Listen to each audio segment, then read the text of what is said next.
જય ભગવાન મિત્રો, હું છું પ્રફુલભાઈ પંડ્યા. મારી યુટ્યુબ ચેનલની અંદર આપનું સ્વાગત છે.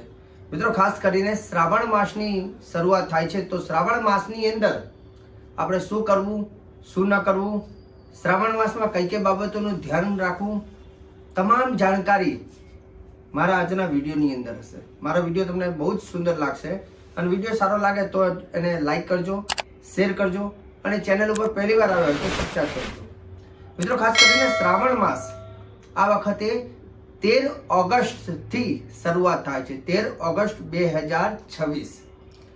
શ્રાવણ માસ એટલે એવું કહેવાય છે કે મહાદેવ, દેવોના દેવ મહાદેવ જેને કહેવાય, જે દેવોમાં સૌથી શ્રેષ્ઠ છે અને દેવોમાં સૌથી મોટા છે એટલે મહાદેવ. અને મહાદેવનો માસ એટલે પ્રિય માસ એટલે કે શ્રાવણ માસ. એવું કહેવાય છે કે શ્રવણ ક્રિયતે ઇતિ શ્રાવણ. શ્રાવણ માસની અંદર જે વ્યક્તિ ભગવાન શિવજીના ગુણગાન ગાય છે, શિવજીની આરાધના કરે છે અને શિવજીને પ્રસન્ન કરવાનો શ્રેષ્ઠ સમય, શ્રેષ્ઠ અવસર, શ્રેષ્ઠ માસ એટલે કે શ્રાવણ માસ. શ્રાવણ માસની અંદર નિત્ય શિવાલયમાં જઈ શિવજીની આરાધના કરી શકાય અથવા તમે તમારા ઘરમાં રહીને પણ ઘરની અંદર શિવજીની પૂજા કરી શકાય. ખાસ કરીને તમારા ઘરમાં જે શિવલિંગ હોય, શિવલિંગ ઉપર નિત્ય પૂજા કરજો. અને એમાંય શિવલિંગની અંદર જો ખાસ કરીને જો પારાનો શિવલિંગ હોય તો તમારે ક્યાંય જવાની જરૂર નથી, કેમ કે શાસ્ત્ર એવું કહે છે કે પારોનું શિવલિંગ એટલે સ્વયં એની અંદર શિવજી બિરાજમાન છે. જેમ રુદ્ર અંશહિત રુદ્રાક્ષ, જેમ રુદ્રાક્ષની અંદર શિવજીનો અંશ રહેલો છે, તેમ પારદનું શિવલિંગમાં સ્વયં શિવજી બિરાજમાન હોય છે. તો પારાના શિવલિંગની પૂજા કરતા હોય તો તમારે જ્યોતિર્લિંગના શિવલિંગમાં જે ફળ મળે છે આપણને, એ જ ફળ તમને તમારા ઘરમાં પણ પ્રાપ્ત થાય છે. ઘરની અંદર નિત્ય શિવજીની પૂજા કરવી આખો માસ. જે લોકો શ્રાવણ માસ ખાસ લીધો હોય એ લોકોએ અમુક નીતિ નિયમનું પાલન કરવું. કયા નીતિ નિયમનું પાલન કરવાનું? તો કે અક્રોધનાહ શૌચપરાહ સતતમ બ્રહ્મચારી દેવ ધ્યાન પ્રસન્ન મનસ સદા. શ્રાવણ માસની અંદર બ્રહ્મચર્યનું પાલન કરવાનું. ખાસ કરીને કટુ વચન ન બોલવું, વાળ અને દાઢી અને નાખું ન કાપવા, જપ તપ અને વ્રત અને દાન અને હવન કરવાનો શ્રેષ્ઠ સમય એટલે કે શ્રાવણ માસ. તમે શ્રાવણ માસની અંદર ઉપવાસ કરી શકો છો. શ્રાવણ માસમાં એક ટાણું કરી શકો છો. જો આખો શ્રાવણ માસ ન કરી શકો તો તમે સોમવારનું વ્રત પણ કરી શકાય. શ્રાવણ માસના 4 સોમવાર તમે ઉપવાસ કરીને પણ શિવજીને પ્રસન્ન કરી શકાય. જેટલી થાય એટલી ભક્તિ ચોક્કસ કરજો. એવું કહેવાય છે કે શ્રાવણની અંદર નિત્ય ગંગાજલથી રોજે રોજ ઘરમાં ગંગાજલ હોય તો થોડું ગંગાજલથી શિવજીને અભિષેક કરજો. અને જો ગંગાજલ ન હોય તો તમારે ઠંડુ પાણી, શીતળ જળ, એકદમ ઠંડુ પાણી શિવજીની ઉપર અભિષેક કરજો અને એનાથી ભગવાન શિવજી પ્રસન્ન થાય છે. શ્રાવણ માસમાં રોજે રોજ બિલીનું પાન, બિલીપત્ર શિવજીને ચોક્કસ અર્પણ કરજો. કેમ કે શિવજીનો જો પ્રિય કોઈ પત્ર હોય તો બિલીપત્ર અને પ્રિય પુષ્પ હોય તો ધતુરાનું પુષ્પ. તો ધતુરાનું પુષ્પ અને બિલીપત્ર શિવજીને રોજ અર્પણ કરજો અને રોજ ઠંડુ પાણીથી શિવજીનો અભિષેક કરજો. વિશેષ કૃપાઓ પ્રાપ્ત થાય છે. વ્રતની વાત કરીએ તો શ્રાવણ માસની અંદર જે લોકોની મનોકામના પૂર્તિ માટે કોઈ વ્રત કરવું હોય તો શિવ પાર્થેશ્વર પૂજા એટલે કે માટીના શિવલિંગ બનાવીને તમે શિવજીની પૂજા કરવાની. રોજ સવારે માટીના શિવલિંગની પૂજા કરવાની અને સાંજે એનું વિસર્જન કરવાથી એવું કહેવાય મનોકામના સિદ્ધ થાય છે. સ્વયં ભગવાન રામે અને એવું કહેવાય છે કે દશરથ રાજાએ આ વ્રત કર્યું હતું. શ્રાવણ માસની અંદર બીજું શું કરી શકાય? ભગવાન શિવજીનું પારાયણ એટલે કે શિવ પુરાણ જે છે તેનું વાંચન પણ કરી શકો છો. જો તમારે શ્રાવણ માસમાં અનુષ્ઠાન કરવું હોય તો શિવજીનું અનુષ્ઠાનનો શ્રેષ્ઠ મંત્ર મહામૃત્યુંજય મંત્ર. મૃત્યુંજય મહાદેવ ત્રાહિમમ શરણાગતમ જન્મ મૃત્યુ જરા વ્યાધિ પીડિતમ કર્મ બંધને. એવું કહેવાય છે કે આ મંત્રથી જપ કરવાથી જરા વ્યાધિ પીડિતમ કર્મ બંધને, જે કઈ પીડા હોય, જે વ્યાધિ હોય, જે મુશ્કેલી હોય, જે કર્મના બંધનથી મનુષ્ય પીડાતો હોય બધા જ માંથી મુક્તિ અપાવે છે. કેમ કે મહાદેવના તમે શરણે જાઓ છો એટલે મહાદેવ તમારી બધી ઈચ્છાઓ પૂર્ણ કરે છે અને દુઃખને નાશ કરે છે. અકાલ મોટ વો મરી જો કર્મ કરે ચાંડાલ કા, કાલ ઉસકા ક્યાં કરે જો ભક્ત હો મહાકાલ કા. એક સમય એવું કહેવાય છે કે મનુષ્ય એક મૃત્યુના એક છેલ્લી નિકટ હોય અને મહાદેવજીની જો કૃપા થાય છે ને તો કાલ પણ એનો બાલ વાંકો કરી શકતો નથી. કેમ કે કાલના પણ કાલ છે એને મહાકાલ કહેવામાં આવે છે. હવે રહી વાત ભગવાન શિવજીની પૂજાને લઈને. જો તમે શિવજીની પૂજા કરવા માંગતા હોય તો આ બાબતનું ધ્યાન એટલે રાખવું. કેમ કે શિવજીની પૂજા વિના ભસ્મ ત્રિપુરેના વિના રુદ્રાક્ષમાલયા પૂજતો અપી મહાદેવો નસ્ય તસ્ય ફલપ્રદા. જે વ્યક્તિ ભગવાન શિવજીની પૂજા કરે છે પરંતુ શિવ પૂજાની અંદર પોતાના ભાગ્યામાં જો ભસ્મ લગાડ્યા વગર અથવા રુદ્રાક્ષની માલા પહેર્યા વગર જો એ પૂજા કરે છે તો એ પૂજાનું એને ફળ મળતું નથી. એટલે તમે શિવજીની પૂજા કરતા હોય તો ચોક્કસ ભસ્મ લેવી અને ત્રિપુર્ણ પોતાના ભાગ્યમાં કરવું, રુદ્રાક્ષની માળા ગળામાં પહેરી અને પછી પૂજા કરજો તો એ તમારી પૂજા કરેલું ફળ તમને ચોક્કસ પ્રાપ્ત થાય છે. રહી વાત મહાદેવજીને પ્રસન્ન કરવા માટે કોઈ સ્તુતિ હોય તો સૌથી શ્રેષ્ઠ સ્તુતિ છે જેને કહેવાય મહિમ્ન સ્તુતિ. મહેશાનના પરો દેવો મહિમ્નોના પરા સ્તુતિ, અઘોરાનના પરો મંત્રો નાસ્તિ તત્વમ ગુરુ પરમ. એવું કહેવાય છે કે મહેશાનના પરો દેવો, ભગવાન શિવજીથી મોટા કોઈ દેવ નથી અને સ્તુતિમાં પણ સૌથી શ્રેષ્ઠ મોટી અને સારી સ્તુતિ હોય તો એ મહિમ્ન સ્તુતિ છે. અઘોરાનના પરો મંત્રો, મંત્રમાં કોઈ મોટો મંત્ર અને મહામંત્ર હોય તેને અઘોર મંત્ર કહેવાય છે. તો શિવજીને પ્રસન્ન કરવા માટે તમે અઘોર મંત્રનો જપ કરી શકો છો અથવા મહિમ્ન સ્તોત્ર શિવજીને સંભળાવી શકો છો. સાથે સાથે એનાથી આગળ તમારે ભગવાન શિવજીની આરાધના કરવી હોય તો ભગવાન શિવજીની શિવ ચાલીસા એનો પણ પાઠ કરી શકાય. જો તમારે શક્તિની પ્રાપ્તિ કરવી હોય તો ભગવાન શિવજીનો શિવ ગાયત્રી મંત્ર જે આ પ્રમાણે છે: ઓમ તત્પુરુષાય વિદ્મહે મહાદેવાય ધીમહિ તન્નો રુદ્રઃ પ્રચોદયાત. ભગવાન શિવજીનો શક્તિશાળી આ મંત્ર છે. શિવ પૂજા તમે ઘરમાં કરો છો ત્યારે ઘણી વખત આપણને વિશેષ મંત્ર ન આવડતા હોય પણ ભગવાનને આપણે દૂધ, દહીં, ઘી, મધ, પંચામૃત બધું અર્પણ કરીએ છીએ અને એ વખતે વિશેષ મંત્ર ન આવડતા હોય તો શિવ પંચાક્ષર મંત્ર ઓમ નમઃ શિવાય, શિવ પંચાક્ષર મંત્ર બોલીને શિવજીની આરાધના કરી શકો છો. શ્રાવણ માસની અંદર ખાસ કરીને લસણ અને ડુંગળી એનો ત્યાગ કરવો, મદિરા પાન ન કરવું, નહીં તો મહાપાપ લાગે છે. ખાસ કરીને કુદ્રષ્ટિ, કુવાક્ય, કુલાચાર, કુદ્રષ્ટિ, ખરાબ દ્રષ્ટિ ન કરવી. જેને વ્રત લીધા હોય, ઉપવાસ કરતા હોય એ લોકોએ ધ્યાન રાખવું, કેમ કે મહાદેવનો આ માસ છે. શિવજીની પૂજા જ્યારે કરતા હોય ત્યારે શિવજીને શું સમજીને પૂજા કરવી? શિવજીના મા બાપ સમજીને પૂજા કરવી.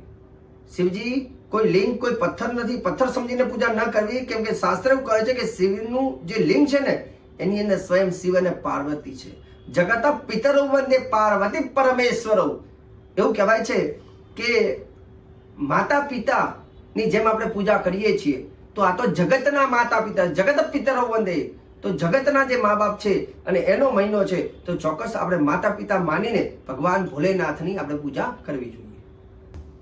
શિવજીની પ્રદક્ષિણાની જો વાત કરીએ તો એવું કહેવાય છે કે એકા ચંડા રવે સપ્ત તિસ્ત્ર કાર્ય વિનાયકે હરેશ્ચ તસ્ત્ર કર્તવ્યા શિવસ્યાર્ઘ પ્રદક્ષિણા. ભગવાન શિવજીની કેટલી પ્રદક્ષિણા કરવી જોઈએ? આમ તો દરેક પ્રદક્ષિણાનું એક મહત્વ છે. એકાચંડા રવે સપ્ત, જો માતાજી હોય તો એક પ્રદક્ષિણા કરવામાં આવે છે. પછી સૂર્ય ભગવાનની 7 પ્રદક્ષિણા હોય છે, ભગવાન વિષ્ણુની 4 પ્રદક્ષિણા હોય છે, પરંતુ શિવજીની અડધી પ્રદક્ષિણા થાય છે. શિવજીની આખી પ્રદક્ષિણા પણ થતી નથી. મંદિરમાં તમે જતા હોય ત્યારે નંદીમુખ જે દેખાય ત્યાંથી પ્રદક્ષિણા પાછા ફરી અને પાછી અડધી પ્રદક્ષિણા પૂરી કરવી અને પછી બીજી બાજુથી થોડી બાકી હોય એ પૂરી કરવી. પણ શિવજીનું જે ગૌમુખ જે છે, જે જ્યાંથી જલ નીકળતું હોય અભિષેકનું, એને વટાય નહીં. બીજા નંબરની વસ્તુ, શિવજીની પૂજાનો જે ખાસ કરીને મુખ કઈ દિશામાં રાખવું. ઘણા લોકો પ્રશ્ન કરતા હોય શાસ્ત્રીજી અમારે શિવજીની પૂજા કઈ દિશામાં મુખ રાખીને પૂજા કરવી જોઈએ? તો ખાસ કરીને તમારી સામે ઉત્તર દિશા આવે, ઉત્તર બાજુ મોઢું રાખીને તમે શિવજીની પૂજા કરો છો. એ શિવાલયમાં જાઓ તો શિવજીના મંદિરમાં પણ તમારું મુખ ઉત્તર બાજુ હોય એ રીતે પૂજા કરવી જોઈએ, તો એ શ્રેષ્ઠ ગણવામાં આવે છે. તો એનો મતલબ એવું નથી કે પૂર્વ બાજુ મોઢું કરીને ન પૂજા કરી શકાય, પૂર્વમાં પણ પૂજા કરી શકાય, પણ શ્રેષ્ઠ શિવજીની પૂજામાં ઉત્તર બાજુનું મુખ રાખીને કરવું જોઈએ. પરંતુ દક્ષિણ બાજુ મુખ રાખીને, દક્ષિણ દિશા બાજુ મુખ રાખીને પૂજા તમારે ન કરવી જોઈએ. યજમાનનું મુખ દક્ષિણમાં ન હોવું જોઈએ. ઉત્તરમાં શ્રેષ્ઠ, પૂર્વમાં પણ ચાલે. હવે રહી વાત પૂજા કરવા માટેનો સમય કયો, તો એક કાલમ દ્વિકાલમ વા ત્રિકાલમ યા પઠે નર. એવું કહેવાય એક કાલમ દ્વિકાલમ ત્રિકાલમ નિત્યમેવ ચ યે અર્ચનયંતિ મહાદેવમ તે રુદ્રા નાત્ર સંશય.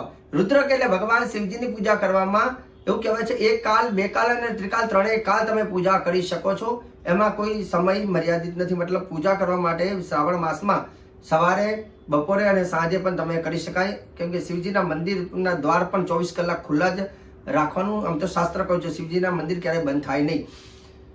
તો તમે તમારા ઘરે પૂજા પણ સવારે બપોરે સાંજે કરી શકાય, એમાં ચિંતા કરવાની જરૂર નથી. બિલીપત્રની વાત કરીએ. શિવજીને બિલીપત્ર બહુ પ્રિય છે, પણ બિલીપત્રનો નિયમ એવો છે, બિલીપત્ર જ્યારે તમે ચડાવો છો ત્યારે બિલીપત્રને શુદ્ધ કરી એની ઉપર શક્ય હોય તો ચંદનનું લેપન અથવા ઓમ નમઃ શિવાય લખી પકડવાનું સીધું અને ઓમ નમઃ શિવાય બોલી અને ઊંધું ભગવાન શિવજીને અર્પણ કરી શકાય. એની જગ્યાએ બિલીપત્રને અર્પણ કરતી વખતે બિલાષ્ટકનો જે પાઠ પણ તમે કરી શકો છો, અથવા ન ફાવે તો ઓમ નમઃ શિવાય બોલીને અર્પણ કરી શકાય. શ્રાવણ માસમાં જે વ્યક્તિ શિવજીને બિલીપત્રના 108 બિલીપત્રનો એક હાર બનાવી શિવજીને રોજે રોજ અર્પણ કરે છે, એની સકલ મનોકામના સિદ્ધ થાય છે. શ્રાવણ માસની અંદર શિવજીને અભિષેક બહુ પ્રિય છે, અભિષેક કરવો જોઈએ, પરંતુ અભિષેક જો તમે શંખ દ્વારા કરો છો, શંખની અંદર પાણી ભરીને જો શિવજીને અભિષેક કરો છો તો મહાપાપ થાય છે. ક્યારેય શિવજીને શંખમાં જલ ભરીને અભિષેક કરવો ન જોઈએ. મહાઅભિષેકમ સર્વત્ર શંખે નૈવ પ્રકલ્પયેત, શિવજીને શંખથી અભિષેક કરવો ન જોઈએ. બીજા નંબરની વસ્તુ, શિવજીને અભિષેક તો આપણે કરીએ છીએ, પણ ઘણી વખત આપણે શિવજીને શુદ્ધ કરીએ છીએ અને શિવજીનું એકદમ શુદ્ધ કરી અને મૂકતા હોઈએ છીએ, પરંતુ એક વાતનું ધ્યાન રાખજો, શિવજીનું મસ્તકનો ભાગ હોય એની ઉપર હંમેશા કંઈક મૂકી રાખવું જોઈએ. જેમ કે ચોખા છે, કાળા તલ છે, પુષ્પ છે અથવા બિલીપત્ર શિવજીના મસ્તક ઉપર મૂકી રાખવું જોઈએ. પણ જો તમે એકદમ સ્નાન કરાવી મસ્તક ઉપર કંઈ રાખતા નથી તો એનાથી પણ નુકસાન થાય છે.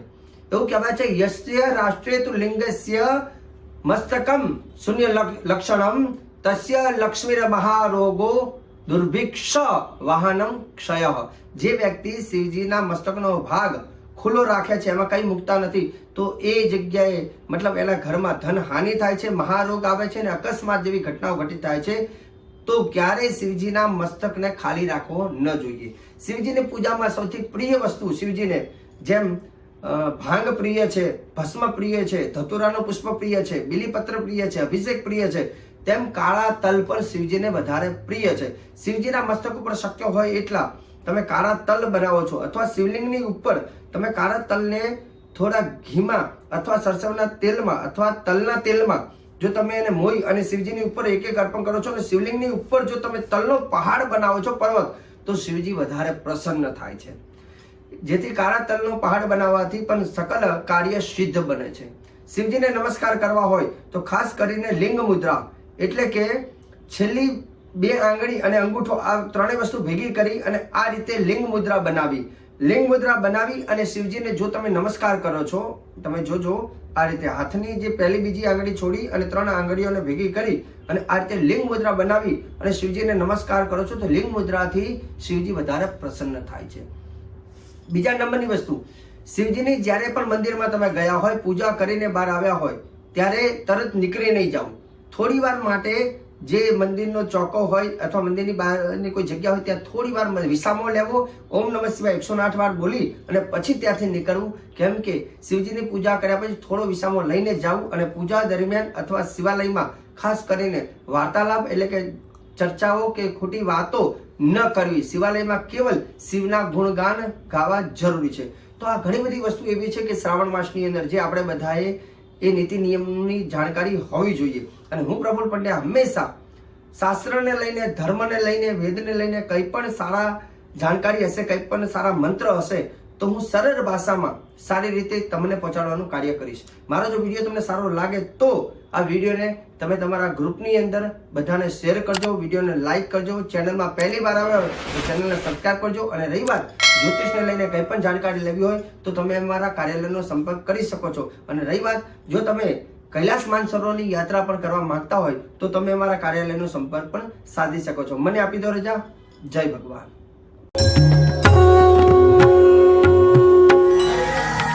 જય ભગવાન.